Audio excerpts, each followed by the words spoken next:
One of the most well-known Cherokees in history is Sequoyah, also known as George Guess. He was the inventor of the Cherokee syllabary and the creator of a legacy that extends far beyond the Cherokee Nation.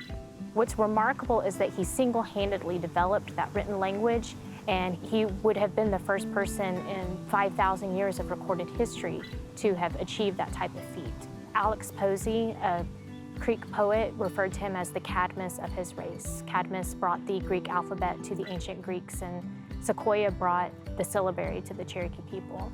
It enabled them to start the first Native American language newspaper. It enabled them to achieve literacy at an alarmingly fast rate. Oral history tells us that he started developing the syllabary before the War of 1812 and that the War of 1812 disrupted that.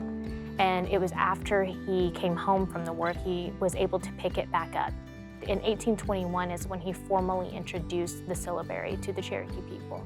And originally it wasn't as widely accepted as one might have hoped. He and his daughter Ayoka were both put on trial for witchcraft, and what the soldiers had them do was they had to write messages back and forth to each other in separate rooms and pass them back and forth until the soldiers were convinced that the symbols that they were putting onto paper were in fact symbols that represented words in a way of communication.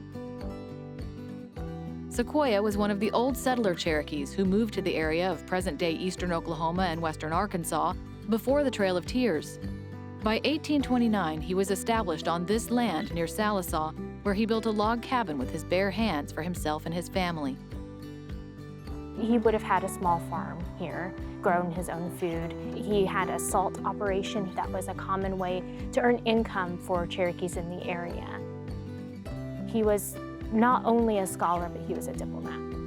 When the Trail of Tears was occurring and the Cherokees were arriving from the east, he helped broker peace between the newly arriving Cherokee and the old settlers who were here in what's called the Act of Union of 1839. He was one of the signatories on that document.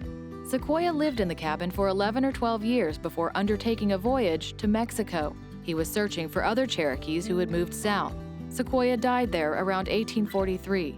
While his burial site remains unknown, his influence can be felt across the country, from the halls of the United States Capitol building to the giant redwood trees of California that bear his name, to this unassuming log cabin in rural Sequoyah County, Oklahoma.